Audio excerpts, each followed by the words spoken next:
Cái này đúng không? Cái này nói chưa à?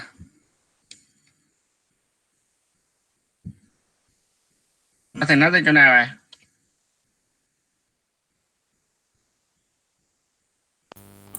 Chỗ này nói rồi thầy ơi. Tức là qua chỗ này mới qua chỗ này hay gì? Cái khu phần reading á thầy. Tới phần reading tới phần mấy rồi, tách mấy rồi? Tách 1 rồi thầy. Nó tách một đúng không? Tức là trả lời câu hỏi phải không? Trả lời câu hỏi rồi có cái khung màu đen đen nữa. Tức là trả lời câu hỏi với matching gì ghép đôi hả? Ghép đôi chưa thầy ơi? Chưa vào, ok, yes.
Okay, I would like you to look at the picture and tell me about the symptom that you can see from the pictures. You tell me about what is it here.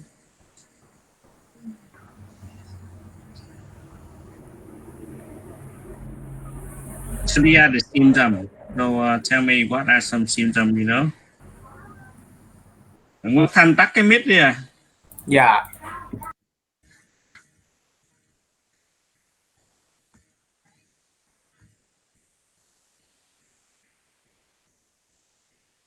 So the first slide, you tell me about the symptom for the first slide here. So what is it here? And I would like to invite Chí Nguyễn.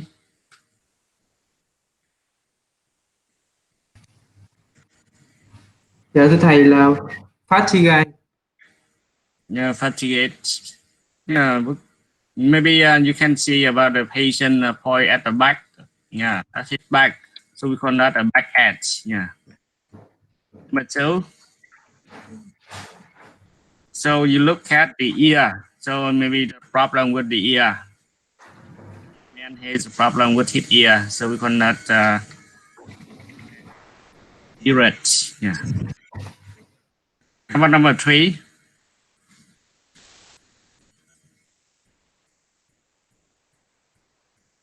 Ấn Pháp. Teacher, his dad. Yeah, so this is a headache. Yeah. Number 4.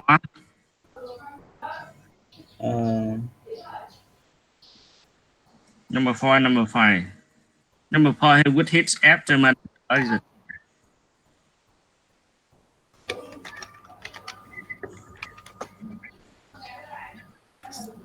Stomach ache. Yeah, maybe that is the stomach ache. Yeah. And number 6, number 5. Yeah, sorry, number 5. Toothache. Yeah, toothache. Yeah, thank you. How about number 6, 7, 8, 9, 10, and 11? Hồng Nhung. The first one is sneezing. Is sneezing. So that maybe that's related to the runny nose. So sometimes we call patient get the cold. With the cold, so what be related to runny nose? So number 7. Coughing. Yeah, coughing, so a cough. Yeah. Number 8. High temperature. Yeah, that's a fever or high temperature. Right. Number 9. I don't know. Yeah, so maybe the patient gets problem with the language here, so maybe get the flu, the chill, or maybe the low temperatures. So number 10,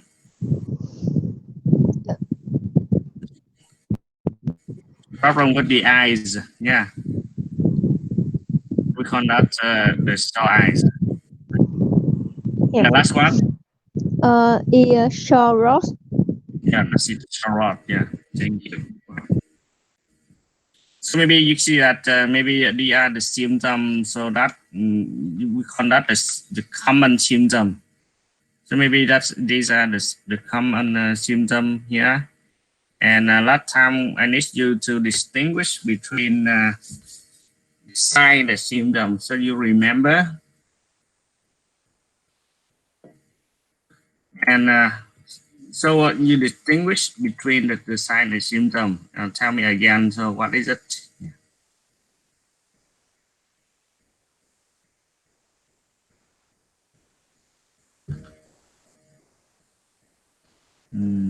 Dương Đình đấy, Dương gì đấy?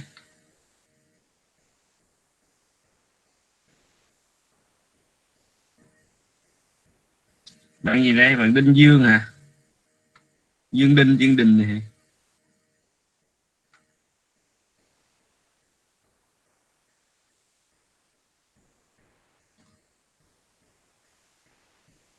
Bạn Dương Đình có nghe không nhỉ?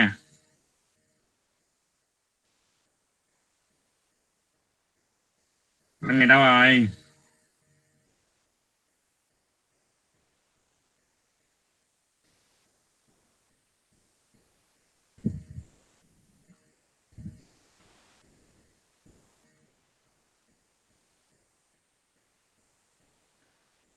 Có thể phải hỏi bạn Dương Đình đâu? Dương Đình là lớp nào? Lớp bạn nào vậy?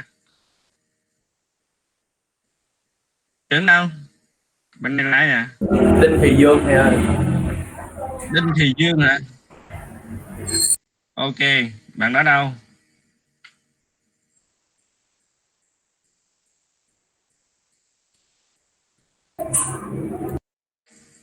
Đinh Thị Dương đâu? Không thấy trả lời mà không thấy tin nhắn nữa đâu rồi à?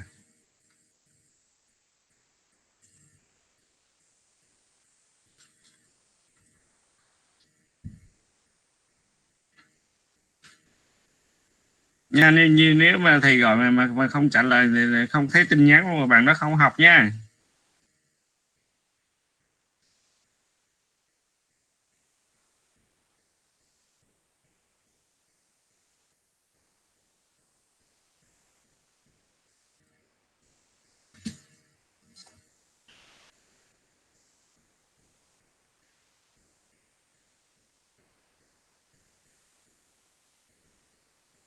Nhưng mà bạn đó không trả lời là không có mặt nha, không có mặt bữa nay là không có học à.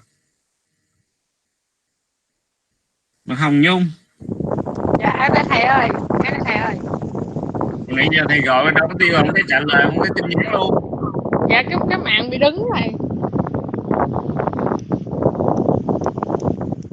Dạ alo, dạ nãy thầy hỏi gì đó, em trả lời. Dạ. Thấy câu hỏi trên trên màn hình không? Dạ con thấy là cái khác nhau đó là cái sign là cái dấu hiệu mà của bệnh nhân nhận thấy, còn cái symptom là cái mà bác sĩ chẩn đoán. Như có cái gì sai sai nhỉ?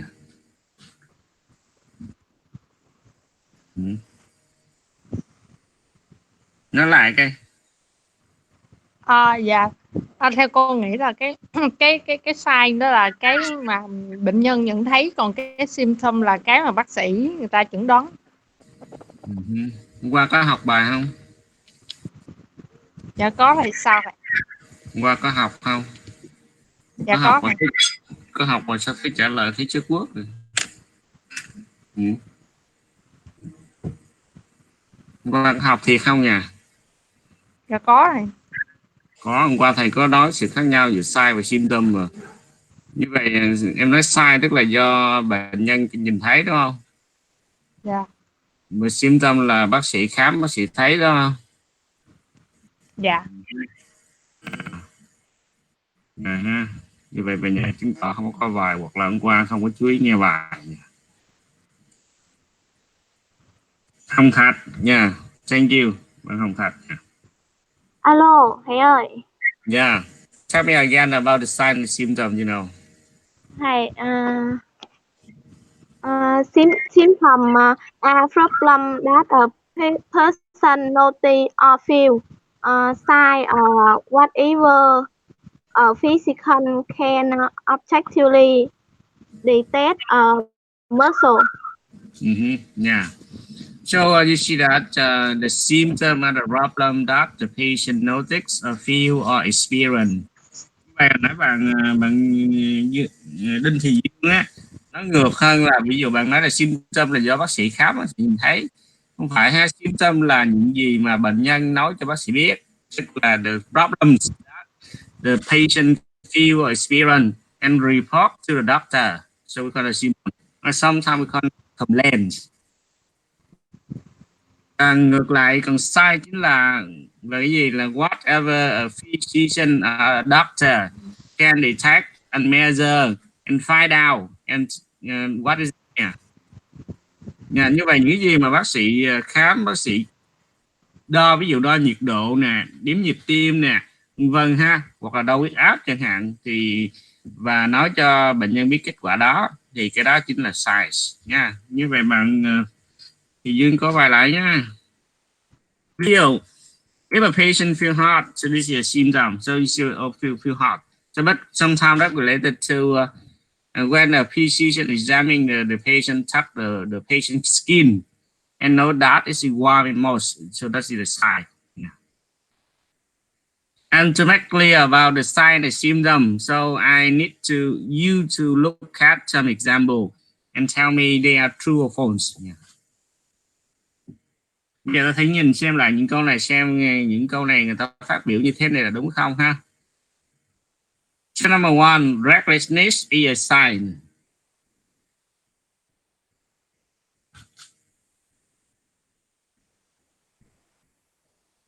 Bạn gì bạn gì lập hả? Bạn tên gì là quắc hả?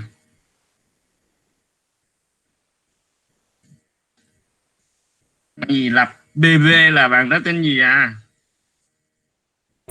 Phạm Văn Lập thì ơi. Bạn Văn Lập đó ha.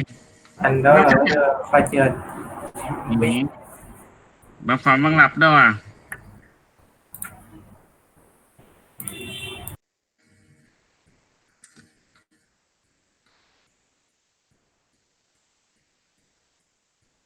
Mình có thể đề nghị mấy em sử dụng cái địa chỉ mail mà địa chỉ mà có tên họ, tên đầy đủ và có lớp, nó dễ thầy dễ nhìn và dễ biết đấy nhá. Sử dụng cái tên gì, cái nickname gì là quắc hả? Không có biết nha. Ok. Phạm Hoài Yên.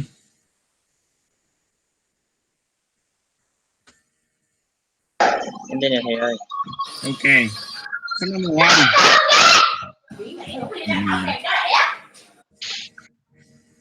Sorry teacher. Gì mà anh bị giỏi vậy?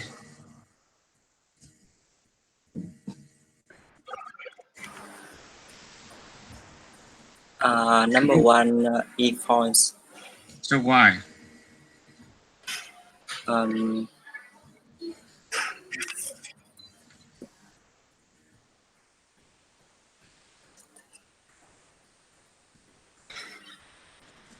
Như vậy recklessness là nếu mà không phải là sai mà nó là gọi là gì? Symptom. Symptom. So because you see that the recklessness that related to the thing that the patient experience on takes a few, right? Thank you. Number two. Ngô Hồng Thái.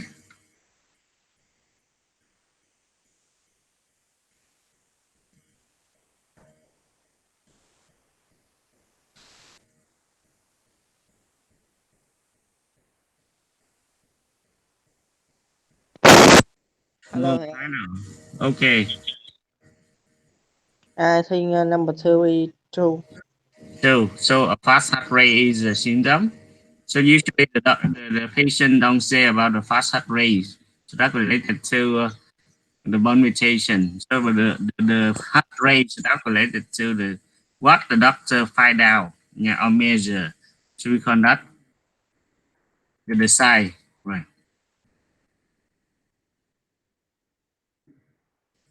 Như vậy phát heart rate thì nó được xem là sai chứ không phải là symptom á, bởi vì heart rate là chỉ có bác sĩ điếm ha, bác sĩ tính ha, bác sĩ đo ha, vâng ha.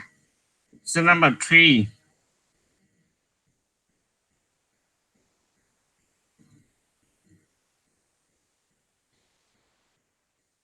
Nhã Khanh nè.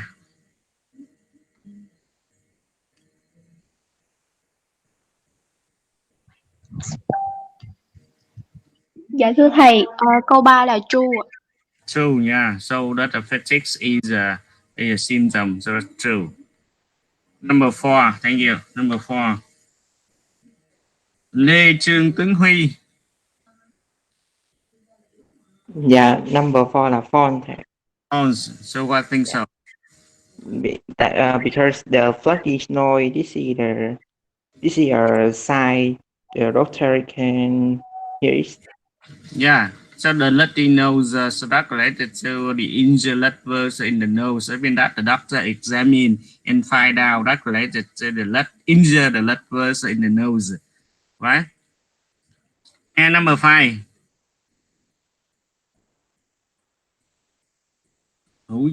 Quốc Bảo. Thưa thầy, number 5 earphone. Yeah, false. So that related to the symptom, not about the sign here. Thank you. So you need to distinguish about the sign and symptom. The sign are the thing that the doctor detect, the measure, and find out. So after examining the patient, so we call that the sign. And the symptom are the things that the patient experience, feel, or notice. Yeah. And the next, I would like you look at some sentences here and tell me about what good words you can use for each situation.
Thầy ơi, Okay.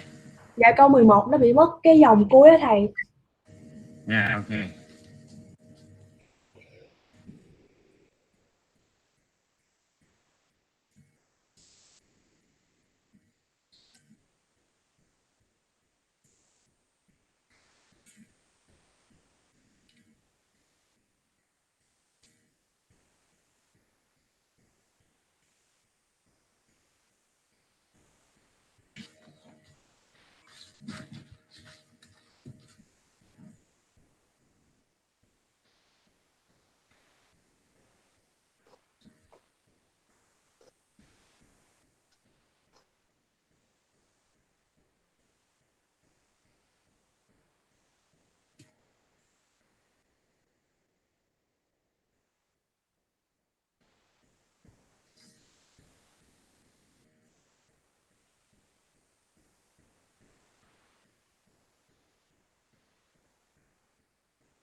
Thấy chưa? Chưa thấy hả?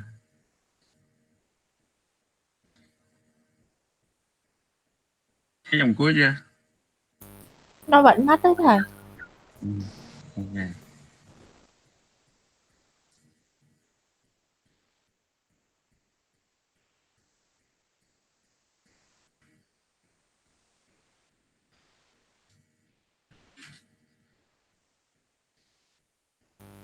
Dạ thấy rồi thầy ơi. Yeah, thank you.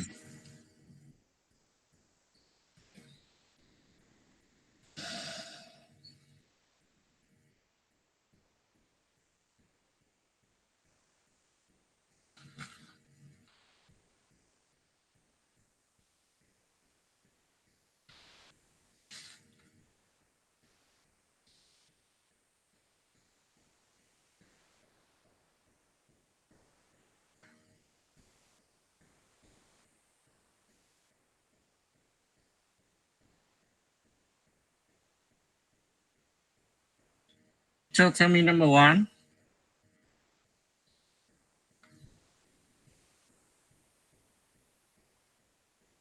Hữu danh. Thưa thầy là number one symptom này. Yeah, so you see a symptom or maybe a complaint. A complaint or symptom is a feeling or physical change that indicates the illness. The reason why the patient go to see the doctor. Right? Number two, thank you. Yeah.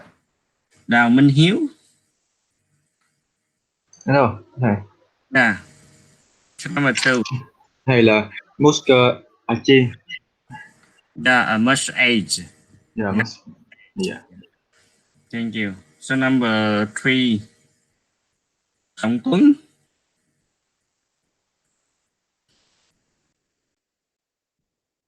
Yeah, so what is it? Yeah, a happy age. Yeah, thank you. Number four, Hoài Thu.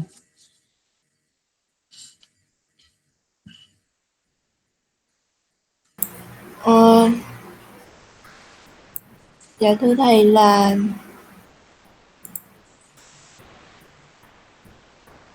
high temperature.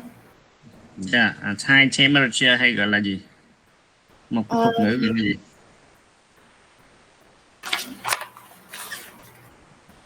Thân nhiệt cao thì gọi là gì? Fever. Yeah, fever. Yeah, this is a fever. Thank you. Number five.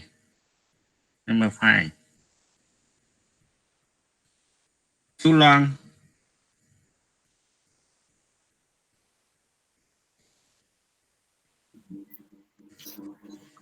Dạ number 5 là cough. So that's the cough. Yeah. That means coughs air loudly through the rod. Yeah. So number six. Thank you. Number six, Anke.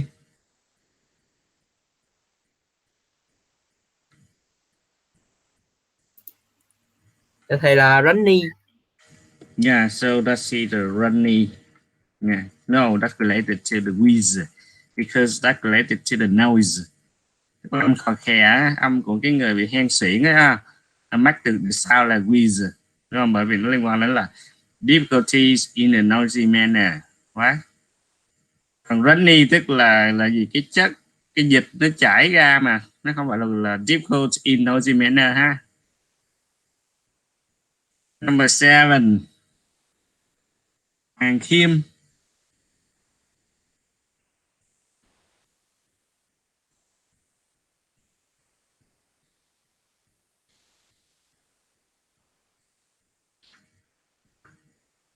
Dạ thầy là crop. Yeah, to rub how pen coming goes very quickly. Bây giờ có rub có nghĩa là nó có giống như cái mạch đập, nó cứ đều ha, nó cứ đến và đi nó một cách đều đặn như thế ha. Như vậy ta là rub. Ví dụ người ta gọi là rubbing pen, tức là cái cơn đau nó cứ đều giống như cái mạch nhịp đập của mình vậy. And number 8, Như Hảo. Number A is runny. Yeah. Runny. Yeah. So that is something the liquid flowing or leaking out of the nose, for example. Number 9. Quốc hưng.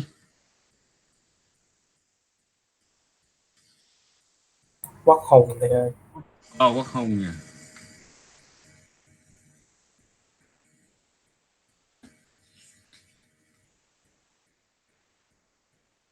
So what is it here?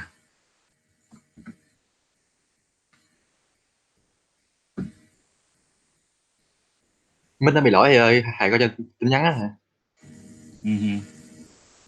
Lúc sau nãy nghe anh âm thanh mà giờ không nghe này. So this is the flu. Yeah, the flu is a viral illness. So that may be because of symptoms like fever, like age, and like wheezing. And number 10. Như Phương. Dạ là khô. Yeah, a cold. Yeah. So an illness that causes coughing, runny nose, and the sore throat. And number 11. Thanh nhàn.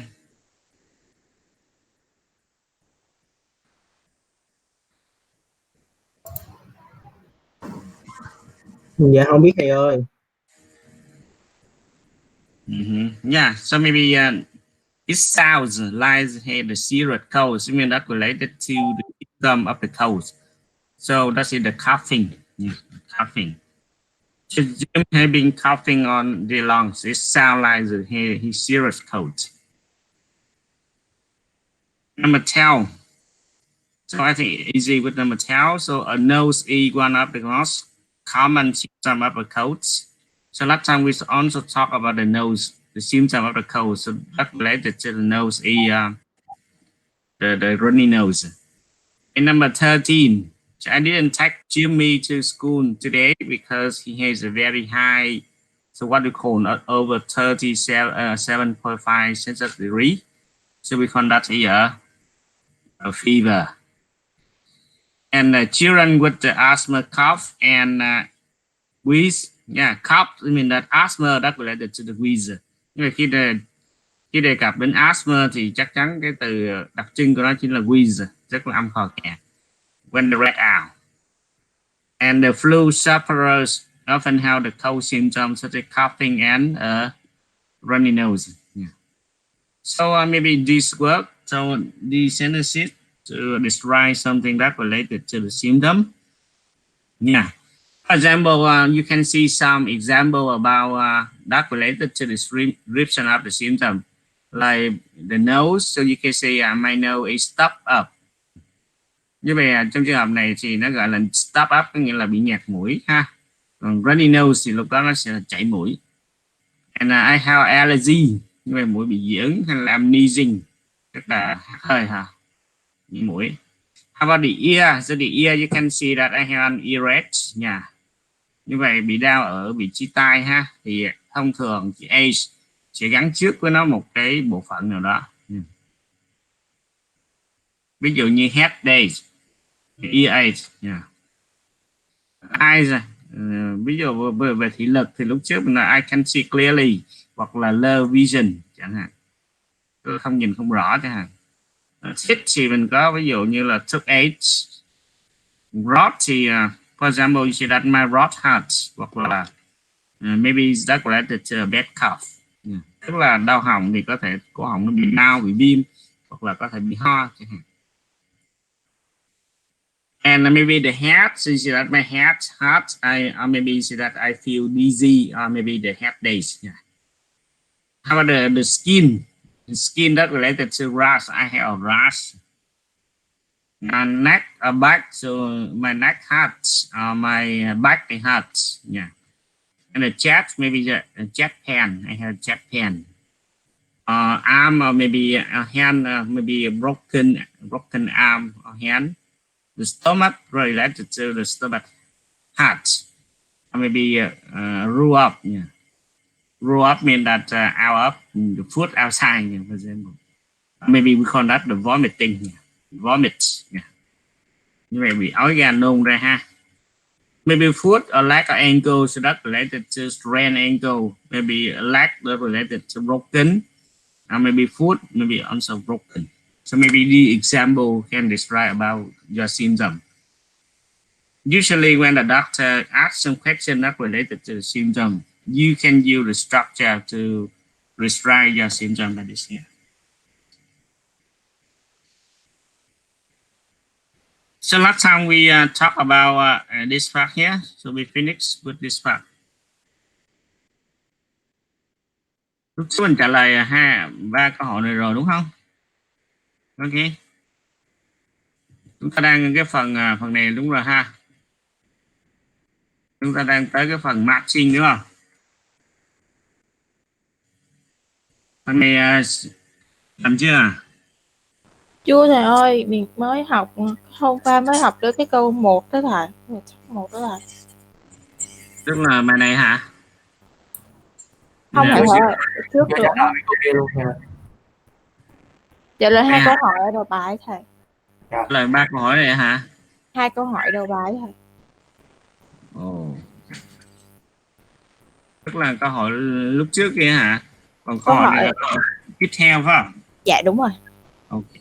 Rồi ha, bây giờ trả lời cho thầy 3 câu hỏi này ha. 3 câu hỏi này đơn giản thôi, chúng ta nhìn cái bài đọc này ha, nhìn lướt cái bài đọc này và cho thầy biết nó liên quan đến.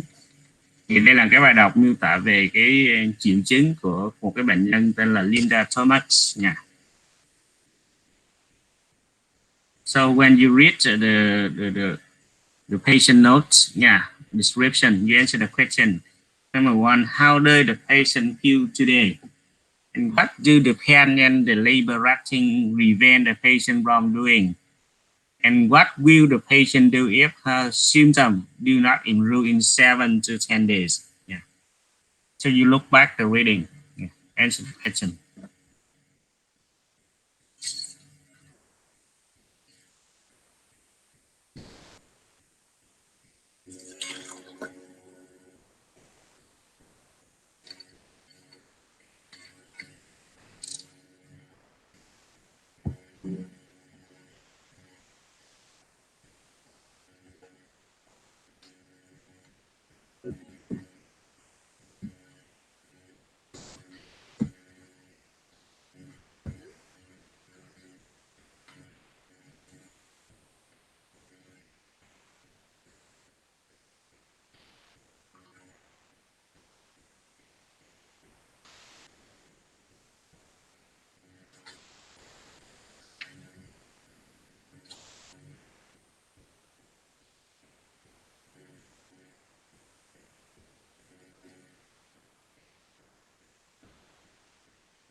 So tell me about the answer for question number one. How does the patient feel today?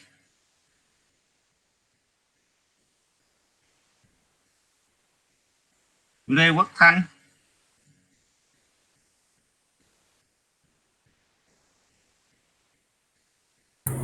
Em nghe là patient presented today with discomfort in her heart or and body. Yeah, in her head and body. Yeah, thank you. So that related to the symptom, the patient named Linda Thomas, yeah, presented with the discomfort in her head and body. Như vậy bệnh nhân cảm thấy rất là khó chịu ở vùng ở đầu và thân chẳng hạn. Yeah, she describes something that related to her symptom like she was treated for a cold last month by another doctor and she was worried it may have returned.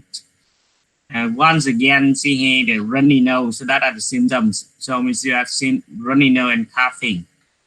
Yeah, and severe fatigue and difficulty concentrating. And also wheezing and having trouble breathing, right? And she also reports muscle ache on her body and the headache that drops.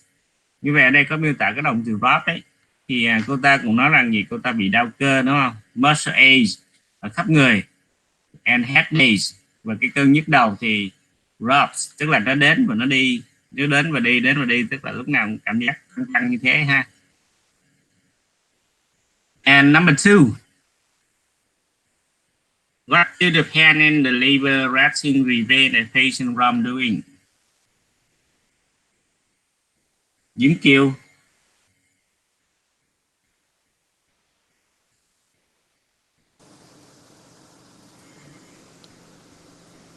Dạ thưa thầy là they prevent the patient from breathing comfortably. Yeah. So you see that the pain and liver resting are preventing the patient, I mean that her from sleeping comfortably. Yeah. And also she also got the fever, like the temperatures reading indicated a fever 102 degrees. Tức là đây là độ F nhưng mà độ C đó ha. And I advise, I mean that the suggestion, I advise the patient that her symptoms suggest a flu rather than a cold. I mean that find out the causes of the disease. I recommended an over-the-counter analgesics to relieve the pain and reduce the fever. Như vậy một cái người bị cảm cúm thì bị sốt thường là sốt, nhưng mà sốt thường rất là cao, nên cần phải sử dụng một cái loại thuốc gọi là over-counter analgesic to relieve the pain and reduce the fever, tức là thuốc giảm đau ấy. Nghe mà mình hôm qua trước mình có học cái chữ over the counter, tức là thuốc mà không cần ra toa, ví dụ như là paracetamol chẳng hạn ha. And I advise the patient to stay home for 3 days, for 2 to 3 days. She should also drink plenty of fluid until she feels stronger. And the patient will return to 7 to 10 days if the symptoms do not improve. So I mean that the answer for number 3. So what will the patient do if the symptoms do not improve? I mean that the patient needs to see the doctor. So in 7 to 10 days, so if the symptoms do not improve, so the patient needs to come back to see a doctor. So that's the answer for the question here. And I would like you to look back the exercise in your book to tell about the multiple choice questions.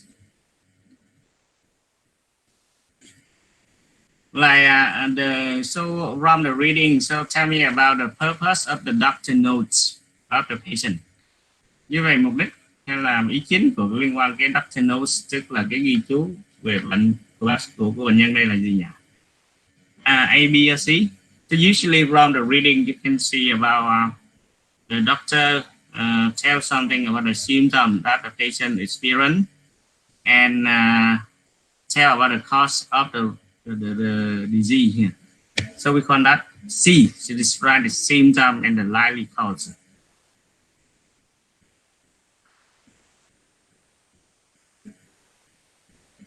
And number 2, so which of the following is a new symptom? So maybe before this year, so the patient got some symptom. So but what is a new symptom? So it's a runny nose, fatigue, trouble breathing, and coughing. So you see that before the patient got a cold, so that's related to runny nose, fatigue, and coughing. So the answer they see the trouble breathing. So that's a new symptom. And number 3, and what did the doctor recommend for the patient? So you see that in the last paragraph, the patient is recommended to take a rest for the few days. Yeah. So if not, so maybe if the symptoms do not improve, so the patient needs to see the doctor.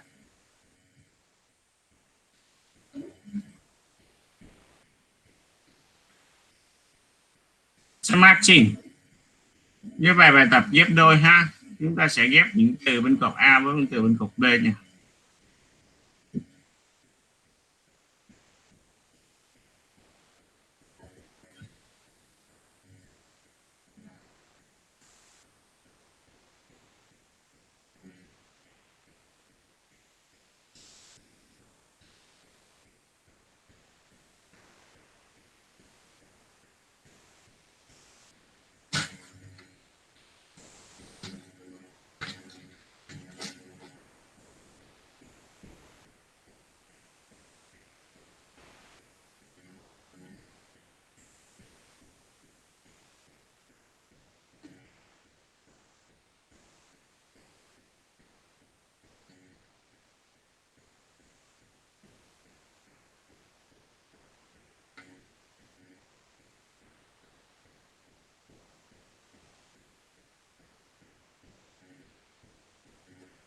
So tell me the answer.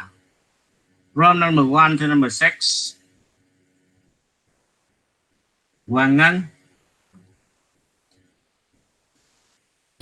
Thưa thầy, number one là F.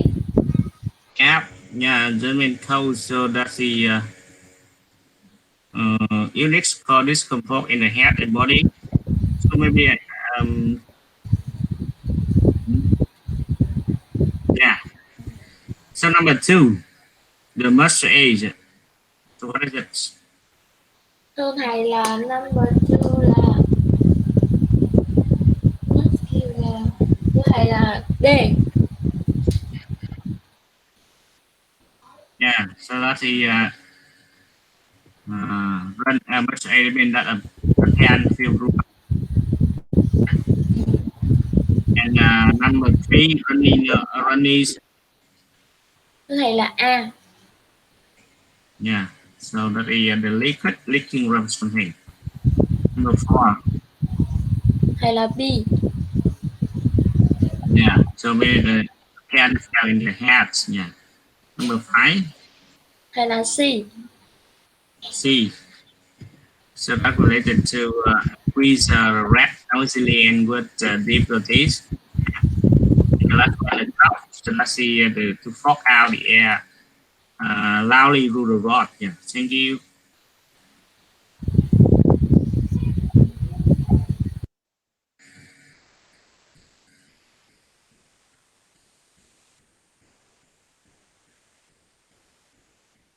So the next, I would like you to look at other words that related to matching, nhưng mà với những từ khác ha. Giờ tôi nhìn những từ này và sắp xếp ra thầy nha.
Hồng Thắm.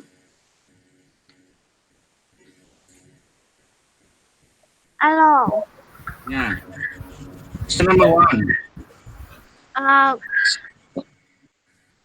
C. C. This next, I don't think that is C.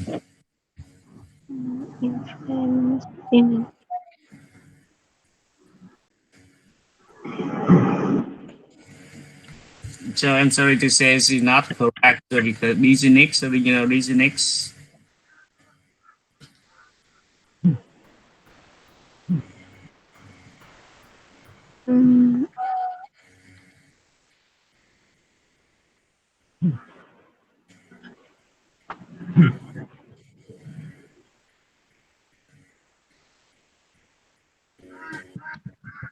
Cái nào nè? C is not correct. B. Yeah, B. So let's see. Conditioning the feeling unable to stand steadily because you are ill. Yeah. Number 2. Làm luôn đi ha, Thắm làm hết cho thầy 7 câu nha.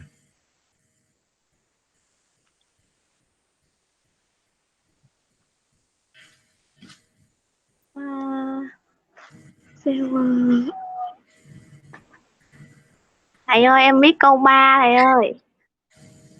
Câu 2 làm được chưa? Dạ chưa. Severe là gì?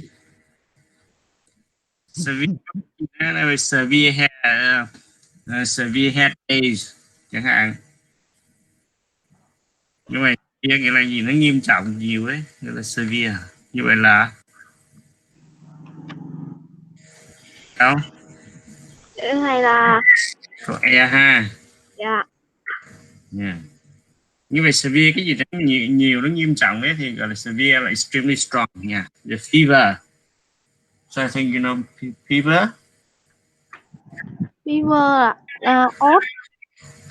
Yeah. So let's see the high body temperature. Number 4, age. A. Yeah. Number 5. Size C. Yeah, C. Number 6. D. D. Yeah. Drop mean that T how a pen that comes and goes very quickly. She not the drop. Thank you.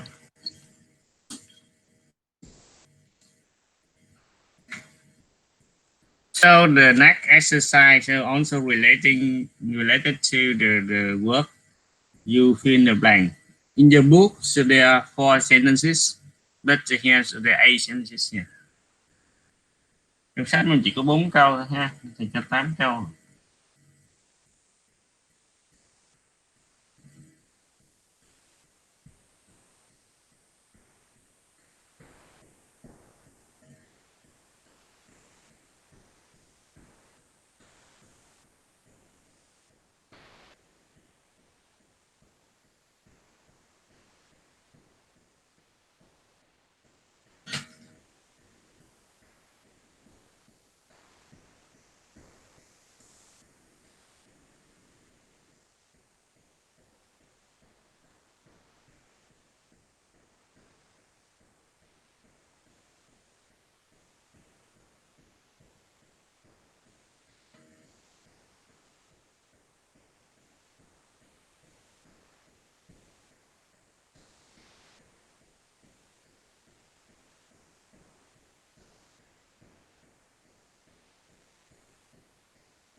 Như thầy mời 2 người nhé, một người thứ nhất làm từ 1 câu 4, người thứ hai làm từ câu 5 đến câu 8 ha.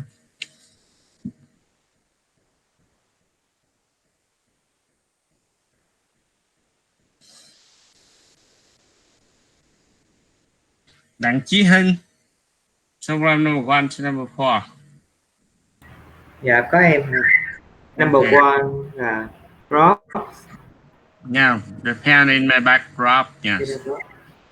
Number 2 là flu. Yeah, flu, coughing. Yeah, that's related to the flu. Number 3 là fever. Fever, so that's related to thermometer, right? Number 4 is symptom.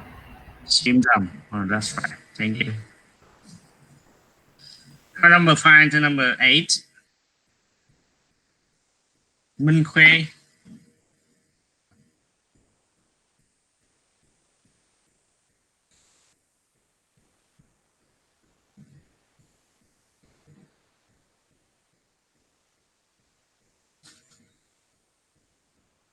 Minh Khuê đó.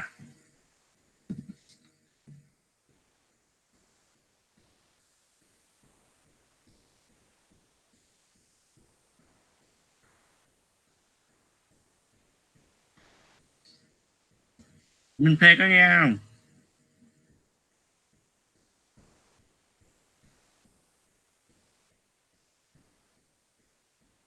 No, nothing. Nhưng mà bạn này không có học cái gì đây?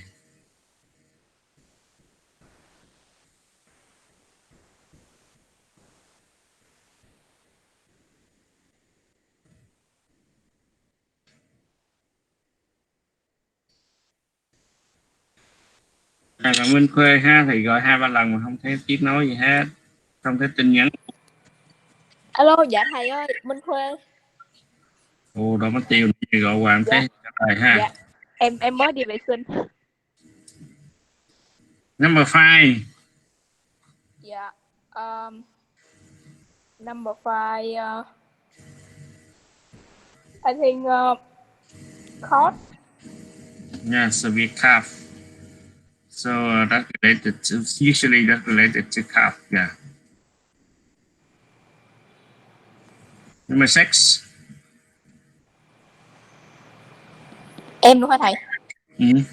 Đúng câu còn lại. Moderate. Moderate. Dạ. So that's related to nothing too painful. So that moderate tức là nó vừa ít thôi ha. Nó cân đau ít thôi. Number 7. Number 7, runny. So I think no, not runny because double rating. Như vậy sổ mũi là runny nose, là nó không có khó thở ha. Sổ mũi thì cũng không phải khó thở mà là stuffy nose, tức là bị nghẹt mũi nó mới khó thở. Stuffy tức là bị nghẹt mũi ha. Number 8. Fatigue. Yeah, so that's the fatigue. Thank you. Yeah. So that the problems, the symptom that related to the some situation here. And the next, so you see that according to the reading, so maybe they also talk about one thing, maybe one symptom that can indicate for the flu or the cold. I mean that you can distinguish a cold or the flu by one symptom. So what is it here?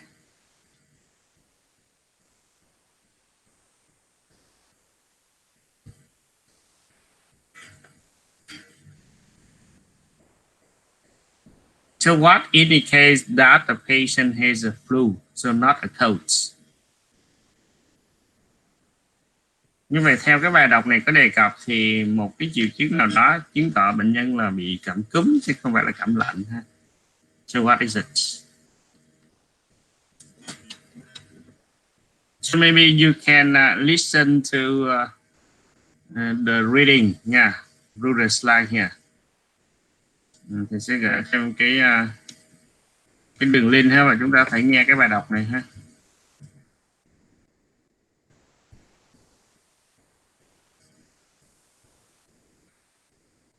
So you can listen to the reading by from the link here, so, and answer the question like what indicates that the patient got the flu, not the cold.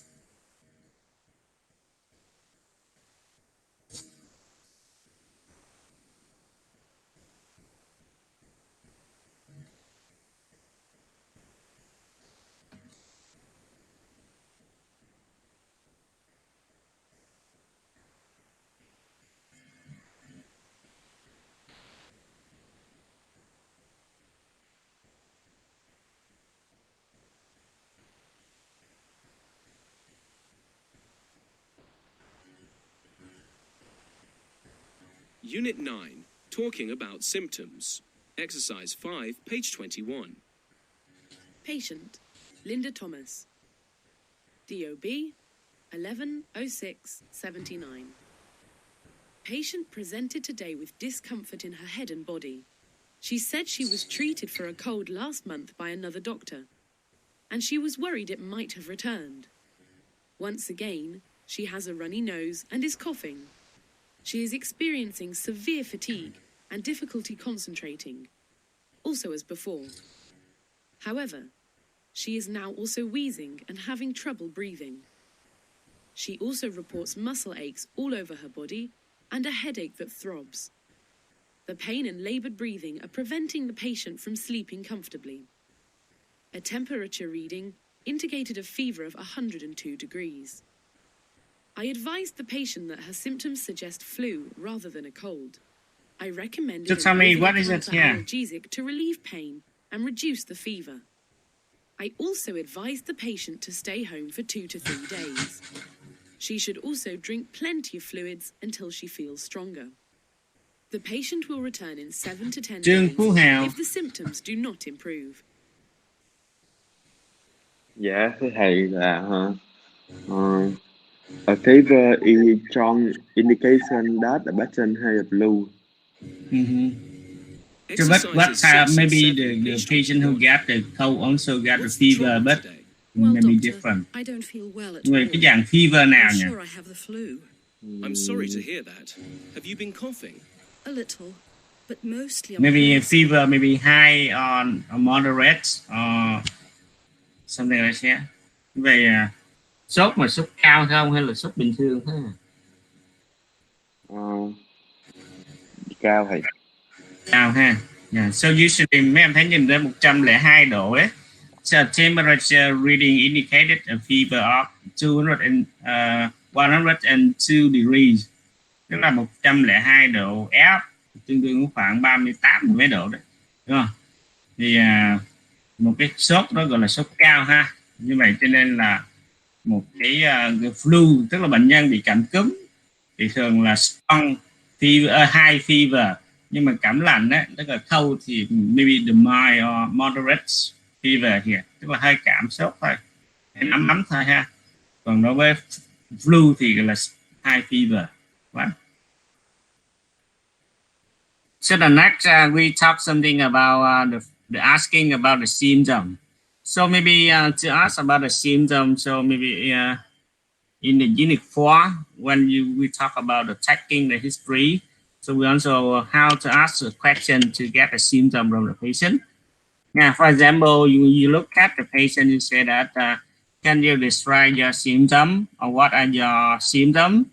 Why did you come here? Yeah, for example. What do you think you are suffering from? Or maybe what do you think when the problem started? Yeah. So it means that you can ask many questions to get the information from the patient. It means that the symptom or the things that the patient complain. Yeah. And maybe you can ask a question like, do you feel nauseous? Do you feel dizzy? Or do you feel tired? Or maybe do you have a headache? Do you have the stomach ache or sore throat or fever or something like that? So it means that we have tried to ask many questions to records or to get the information. That means that the symptom from the patient for your diagnosis. Yeah. So in the next part, we will talk about the listening. So in the listening, we will listen to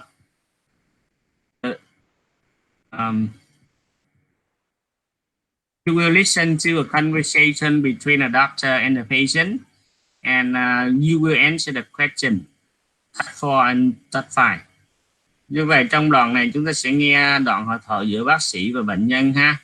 Nói về những triệu chứng, có 2 bài tập chúng ta sẽ nghe để trả lời. Thứ nhất, trả lời cho thầy 3 câu hỏi sau. Thứ nhất là what are the woman's symptoms? Number 2, what does the doctor recommend the patient to do? And what will the doctor prescribe when the patient something? Yeah. In the third file, we can talk about the true false. Yeah. So I will send you a link and you will listen, and after that you will answer. Yeah. Chúng ta sẽ nghe qua cái link này ha, và sau đó trả lời cho thầy 2 cái bài tập đó ha.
Tell me the answer.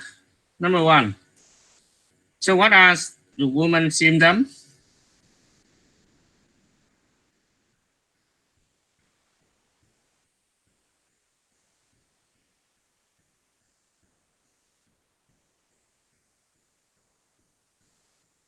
What question?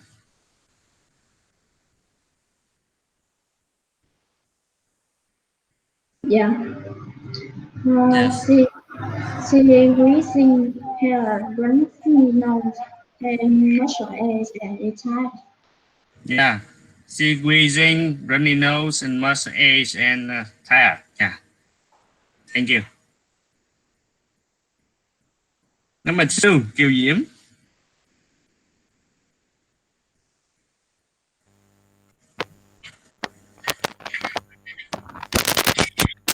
Alo. Yeah. Tell me about what does the doctor recommend the patient to do?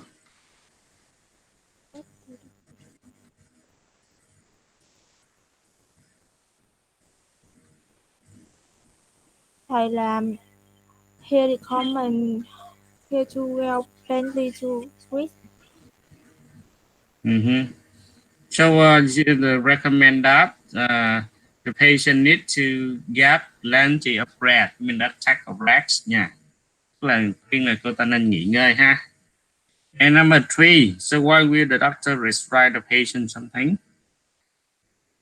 Ngọc Luân.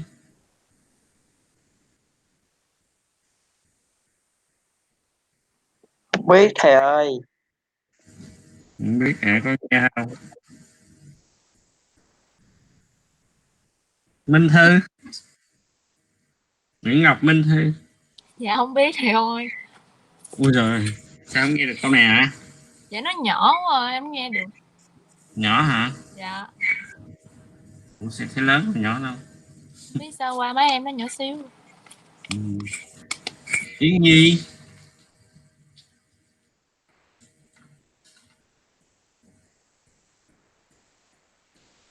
Yến Nhi nghe được không à?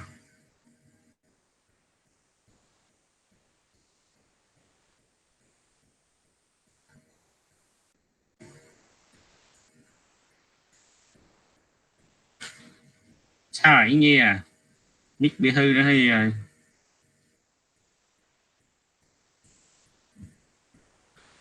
Mà biết không được hả? Nhưng mà trả lời được không?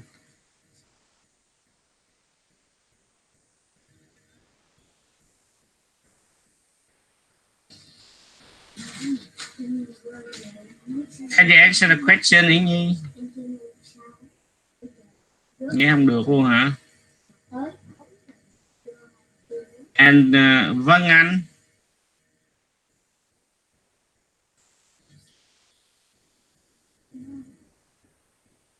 Dạ. Nghe được không em? Dạ được thầy ơi. Yeah, so can you answer the question?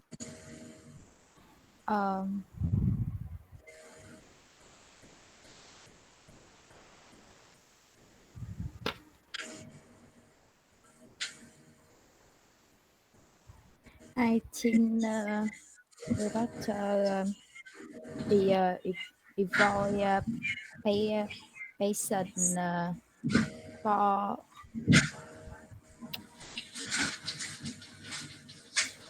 for medicine.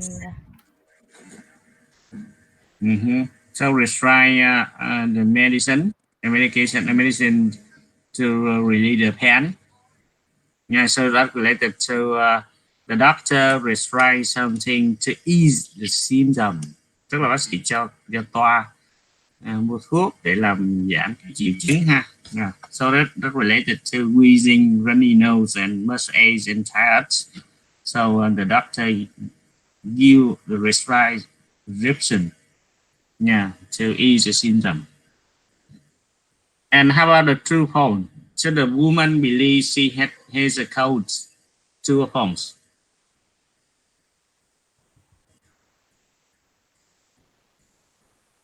Tường Di.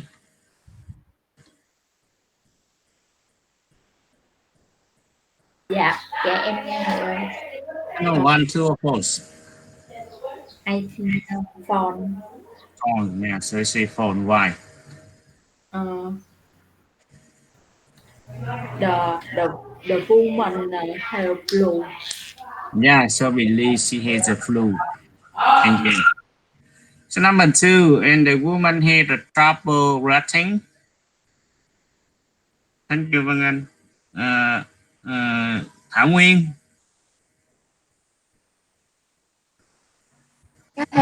Phone.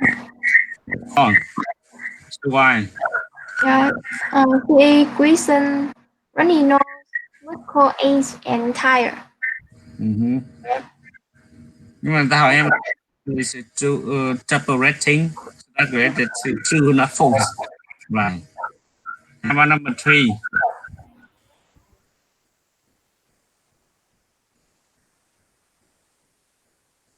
Thì Giao hả?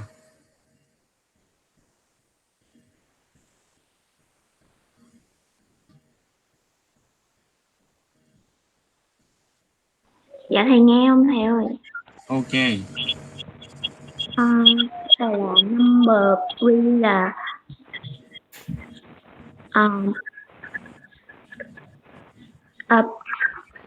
true. True. So it's true. Yeah, thank you.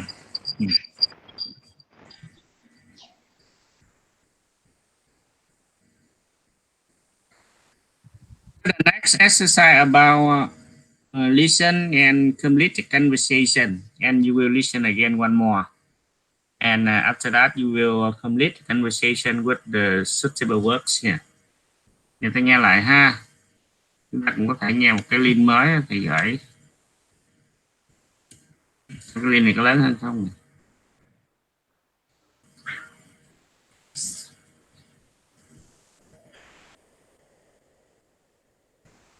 If you listen and find out what is the answer for the missing word here. Find out the missing word here.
So tell me about what is the answer for from number 1 to number 6. So good work. You can complete here. Em would like to invite Nguyễn Thanh Mộng hả? Right.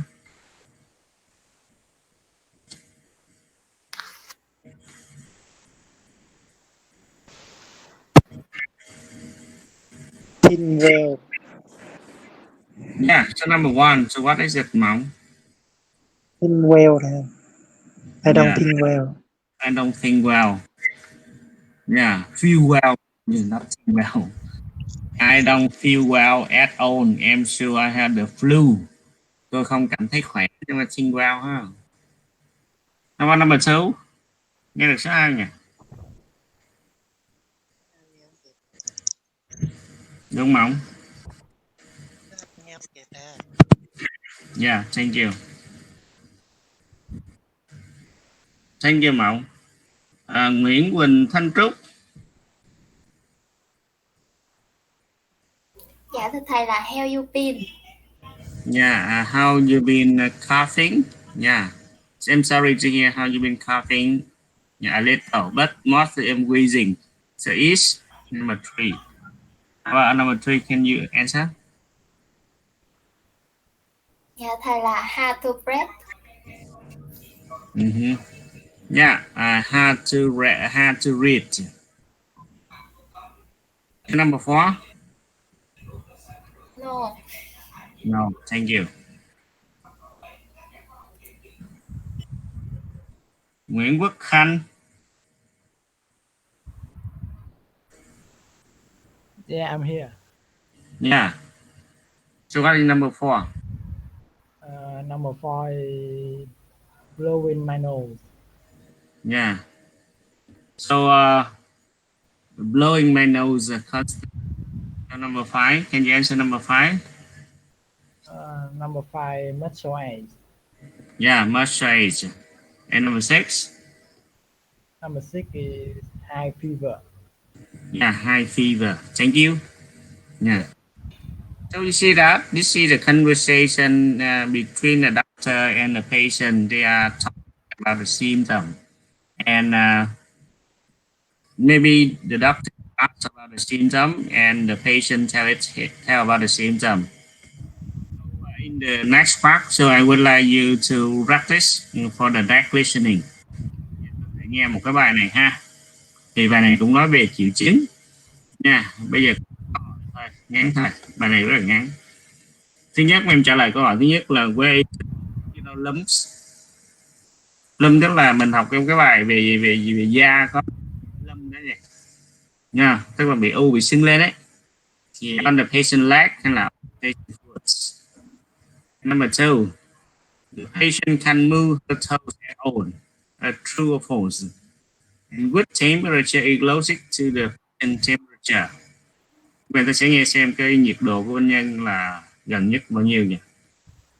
And number 4, the patient sometimes feel tired. Yeah. True or false? Bây giờ thầy sẽ gửi cái link ha, chúng ta sẽ nghe và sau đó trả lời cho thầy biết xem những câu hỏi này nha.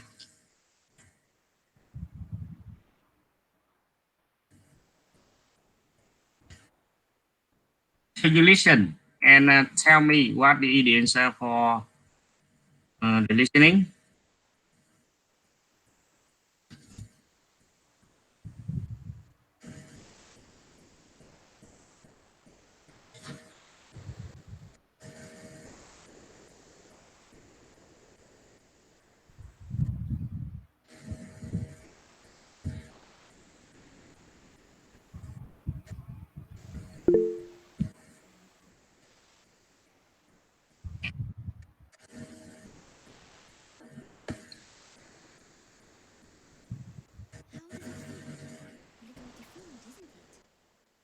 Yes, there's a huge lump just above the ankle, and there's quite a lot of... How does it feel? A little deformed, isn't it? Yes, there's a huge lump just above the ankle, and there's quite a lot of bruising. And just here, it's very swollen. Is it painful when you move it? Yes, very. Can you move your toes? It's difficult. They're numb. I can't feel them. It's difficult. They're numb. Can you move your toes? It's difficult. They're numb. I can't feel them at all. How are you feeling? I feel so hot. What does the thermometer say? Yes, you do have fever. Your temperature is a little over 38. Have you got a sore throat? Yes, it hurts when I talk. I can see you have spots. Any redness? Yes, my chest and back are all red. And do you feel tired? Yes, constant tiredness. My legs feel achy too.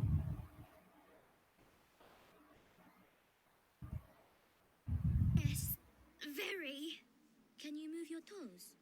It's difficult. They're numb. I can't feel them at all. How are you feeling? I feel so hot. What does the thermometer say? Yes, you do have fever. Your temperature is a little over 38. Have you got a sore throat? Yes, it hurts when I talk. I can see you have a sore throat. Yes, it hurts when I talk.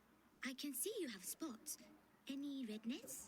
Yes, my chest and back are all red. And do you feel tired? Yes. Constant tired chest. Yes, very. Can you move your toes? It's difficult. One more.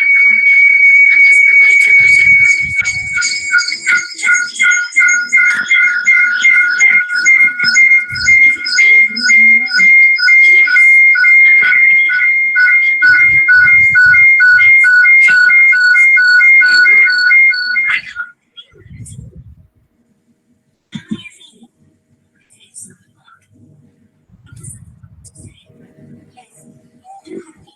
Nghe được không ạ? Nhỏ quá thầy ơi.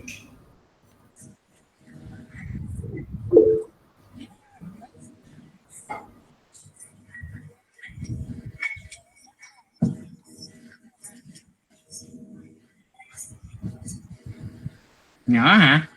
Ủa sao thầy nghe đây cũng lớn lắm mà sao nhỏ xíu à? Thầy share cái tiếng âm thanh ra cũng nhỏ luôn hả? Dạ không nghe được thầy ơi, nó cứ u u sao á. Nha. Sao thì bài này đấy nữa thầy đưa lên cái Google Classroom bên ta nghe ha. Không mà thầy có đưa một bài lên Google Classroom để thì nữa thầy đưa thêm bài này. Bởi vì sao thầy nghe nó cũng đây máy thầy nó lớn lắm mà mấy anh em nhỏ xíu nữa. Ngồi.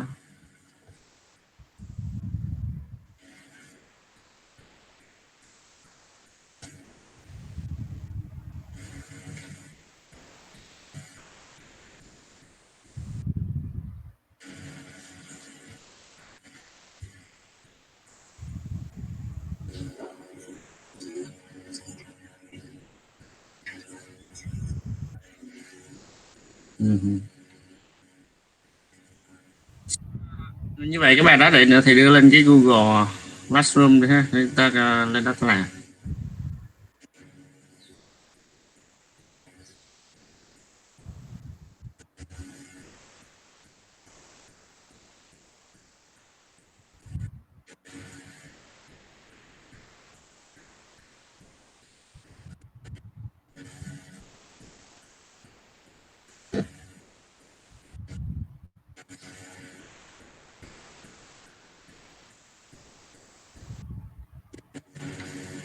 To the next part, we talk about the speaking. So based on the conversation around the listening, and you will make the conversation like the speaking in the listening part, like you will take the role of the doctor and the patient to talk about it here. And maybe you will take the role of a doctor and patient to talk about the symptom, about the cause of the symptom and the recommendation. And you can use the structure like I think, I how, or it's hard to, how you notice. Yeah. So I have a model conversation will based on the rap here. Chúng ta sẽ dựa vào cái sơ đồ. Như vậy đầu tiên là bác sĩ sẽ hỏi là triệu chứng liên quan đến bệnh nhân ha. So what's wrong with you? And the patient answer about tell I have got, I have the flu, for example. Ask about whether you have a coughing or not here, and respond and something else here. And I would like you look at the model conversation. So which question you can ask the doctor can ask the patient here. Chúng ta dựa vào cái đoạn hội thoại mẫu này ha, xem bác sĩ sẽ hỏi những câu hỏi nào để bệnh nhân có thể trả lời.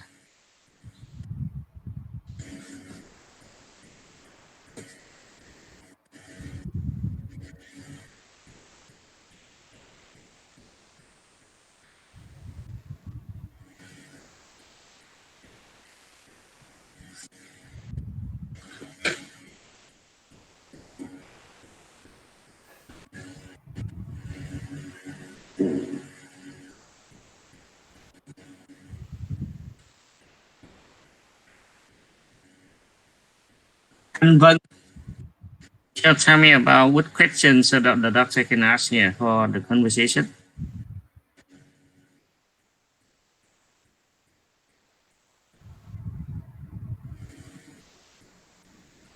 Nguyễn Đặng Thanh Vân hả?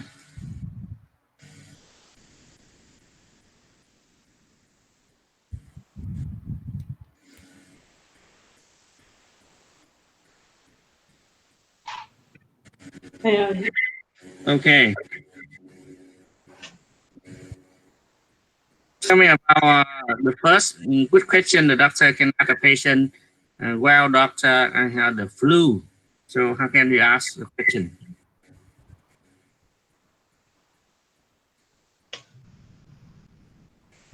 Này là what the trouble today? Yeah. So what problems with you? What is the trouble today? Yeah.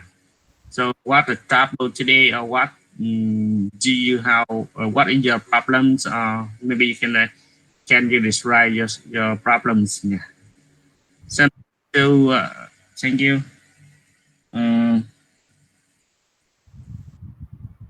Nguyễn Tấn Phát. Dạ thầy là do you running? Yeah, maybe how you been coughing? Yeah. Breathing. Yeah, it's hard to read. Thank you. Minh Quang.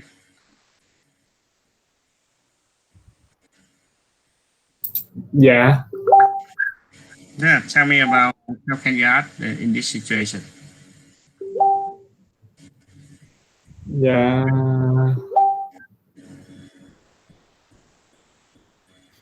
Answer, yeah, I have been blowing my nose constantly.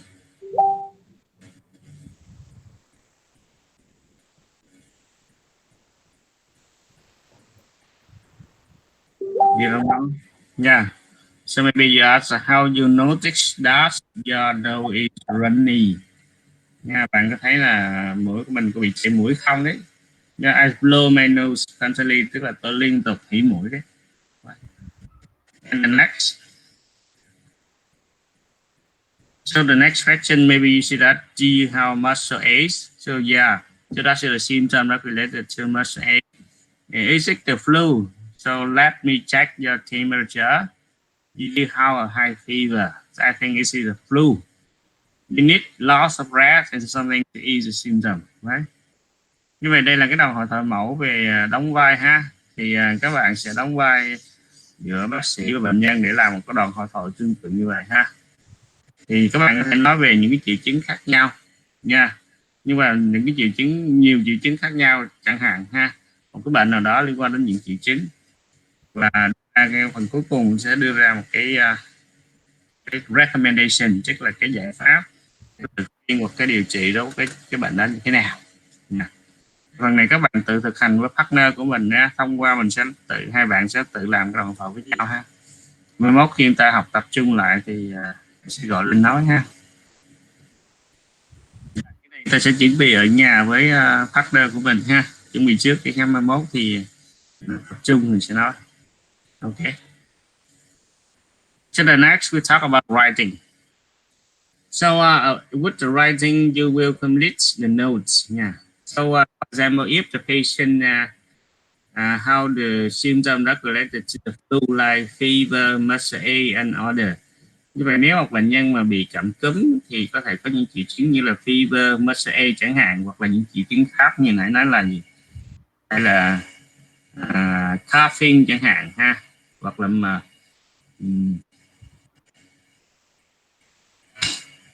hoặc là nhức đầu ha, headache chẳng hạn, vân ha. Và recommendation tức là đề xuất của bác sĩ trong trường hợp này là gì? Ví dụ như bác sĩ nói là take a rest few days, drink a lot of water, sử dụng thuốc giảm đau chẳng hạn, ví dụ take some energetic medication chẳng hạn. Như vậy là chúng ta có thể thấy cái đoạn như thế này. Does your patient have the flu? The symptom may be fever, muscle ache, and maybe other. So if you say yes, so the patient experience something like runny nose, like coughing, like wheezing. Yeah, something other symptom. And the recommendation, like the patient should get plenty of rest and take medication to relieve the symptom, right? And also, And you can give more detail for your writing here. For example, giờ thầy có một cái đoạn miêu tả về triệu chứng của một cái bệnh nhân ha, và sau đó em sẽ ghi chú lại dựa vào cái thông tin trên, và tôi sẽ ghi chú lại thông tin của cái bệnh nhân như thế nào. If the patient is a 55-year-old woman admitted to hospital on the 13 June at 18:35 with the presenting symptom of burning pain in her chest, complaint of nausea and sad, her fingers were numb. An angina attack were diagnosed. The patient rapid, given glycerin trinitrates. And at 11 a.m. the next day, the patient showed no symptom. She was discharged from the hospital at 14. So how can you take the note from the description? Vậy từ cái bảng này chúng ta sẽ ghi chú lại như thế nào?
So tell me about the answer. Lưu Phú Tài.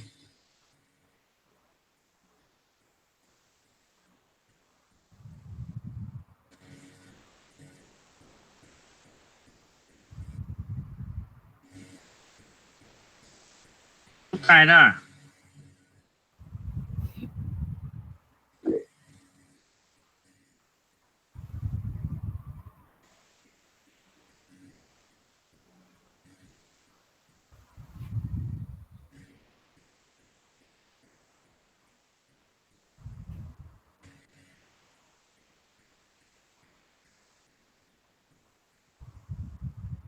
Viết mà không được hả?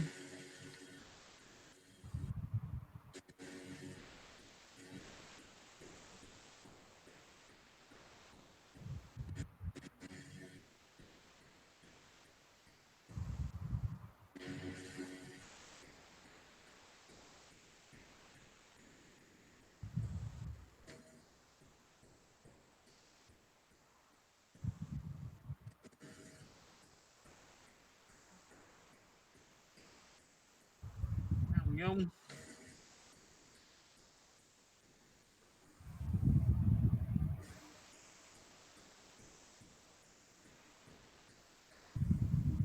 Nhung đó.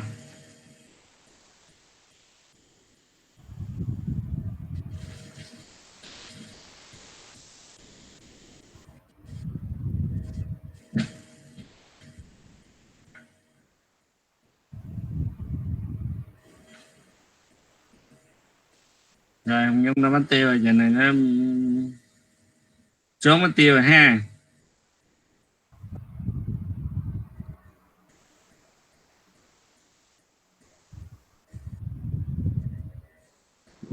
Dạ thầy mới kêu con hả thầy? Bây giờ tôi mất tiêu hết rồi. Dạ con nghe không rõ. Giờ làm cho thầy cái này cái. Dạ là patient là 59 year woman. 59 đâu, ta có 55 ra là 59. Dạ 59. 55 đọc là 59 hả? 55. Không xin lỗi. Rồi, admitted to hospital Là 1835. Yeah, so 1835 on 13 June. Yeah. Presenting symptom Là heart burning pain yeah. in the center of chest. Nausea. Numbness in the finger. Yeah, như vậy tất cả những triệu chứng như là burning hand, rồi nausea, rồi numb in the finger, angina attack, đúng không? Yeah. Rồi diagnosis là angina attack. Chẳng đáng đó là bệnh cơn đau thắt ngực. Chứng minh là rest and leisurely trinitrate. Yeah, so rest and take the trade. Yeah. Follow up. Still day 11. Yeah. Như vậy là tiếp theo rất là không có triệu chứng cho nên được xuất viện đúng không? Yeah. Discharge from the after at 14. Thank you. You see that? How can you say that you take the notes like this here? So the patient 55 years. So admitted to hospital Monday 13 June at 18:35 and presenting symptoms like burning pain in the center, numbness in the finger, and diagnosis anxiety attack, rat and glycerin nitrates, and follow up Tuesday 11, no symptom, vital sign normal and 14. Right. Như vậy đây là cái cách chúng ta sẽ cái miêu tả viết thành cái dạng nốt mà lúc trước cái bài số 4 mình đã có cho một cái nốt chúng ta viết thành cái description nha. Thì chúng ta nhớ có 3 bài viết đấy. Bài số 4 thì người ta cho chúng ta cái notes, chúng ta viết thành description hoặc lại người ta cho cái description, tôi sẽ viết thành cái notes nha. Đấy. Cái bài này là listen tiếp theo là cái bài này nó nằm ở trên cái Google Classroom ha. Về nhà các bạn sẽ lên cái Google Classroom và làm cái bài listening này ha. Cộng với cái bài listening hồi nãy mình nói thì chưa cho chúng ta lên làm lại ha. So we start here. Bây giờ đây ha. Khoan thầy ơi, cho con xin cái đáp án cái bài trên Google Classroom bài 1-2 thầy. Cái bài lách và bôn đúng không? Dạ. Ok, để nữa thầy sẽ gửi lên Google Classroom hai bài đó ha. Nữa em sẽ đăng Google Classroom thầy gửi lên đó luôn.